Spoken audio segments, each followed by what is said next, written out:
राजगांगपुर सहर में दुई दिनिया पवित्र दोल पूर्णिमा आनंद उल्लास और शांति श्रृंखला सह पालन हो जाइछि।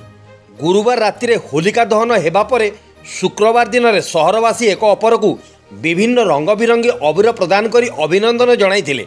चलित वर्ष शुक्रवार दिन सर्वभारतीय स्तर में होली मिलन उत्सव सह राजगांगपुर सहर में पालन करा जाई शनिवार दिन सरकारी छुट्टी थिबारु सरकारी कर्मचारी स्थानीय किछि पड़ावासी एवं डालमिया सीमेंट कंपनी पक्षरु होली पर्व पालन करा जाइथिला।